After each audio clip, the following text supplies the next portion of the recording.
ትንቢተ ሆሴዕ ምዕራፍ 9 እስራኤል ሆይ ከአምላክህ ተለይተህ አመንዝረሃልና እንደ አሕዛብ ደስ አይበልህ፣ ሐሤትንም አታድርግ። በእህሉ አውድማ ሁሉ ላይ የግልሙትናን ዋጋ ወድደሃል። አውድማውና መጥመቂያው አይመግባቸውም፣ ጉሽ ጠጅም ይጐድልባታል። በእግዚአብሔር ምድር ላይ አይቀመጡም። ኤፍሬምም ወደ ግብጽ ይመለሳል፣ በአሦርም ርኩስን ነገር ይበላሉ። ለእግዚአብሔርም የወይን ጠጅን ቁርባን አያፈስሱም፣ መሥዋዕታቸውም ደስ አያሰኘውም። የኀዘንም እንጀራ ይሆንላቸዋል፣ የሚበላውም ሁሉ ይረክሳል። እንጀራቸውም ለሰውነታቸው ይሆናል እንጂ ወደ እግዚአብሔር ቤት አይገባም። በዓመት በዓል ቀንና በእግዚአብሔር በዓል ቀን ምን ታደርጋላችሁ? እነሆ ከጥፋት ሸሽተው ሄዱ። ግብጽም ትሰበስባቸዋለች፣ ሜምፎስም ትቀብራቸዋለች። ሳማም የብራቸውን ጌጥ ይወርሳል፣ እሾህም በድንኳናቸው ውስጥ ይበቅላል። የበቀል ወራት መጥቶአል፣ የፍዳም ወራት ደርሶአል።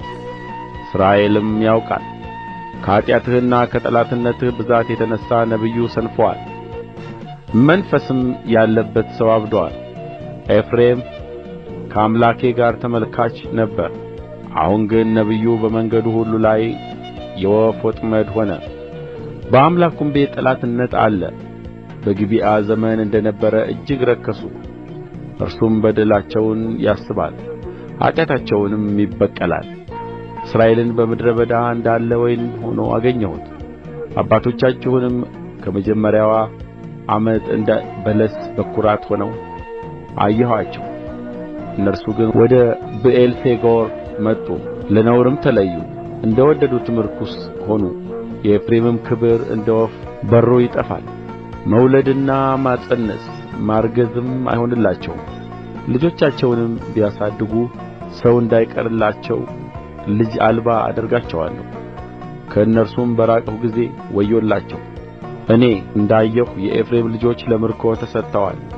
ኤፍሬምም ልጆቹን ወደ ገዳዮች ያወጣል። አቤቱ ስጣቸው። ምን ትሰጣቸዋለህ? የሚጨነግፍን ማኅፀን የደረቀውንም ጡት ስጣቸው። ክፋታቸው ሁሉ በጌልገላ አለ፣ በዚያ ጠልቻቸዋለሁ። ስለ ሠሩት ክፋት ከቤት አሳድዳቸዋለሁ። ከእንግዲህ ወዲህ አልወድዳቸውም። አለቆቻቸው ሁሉ ዓመፀኞች ናቸው።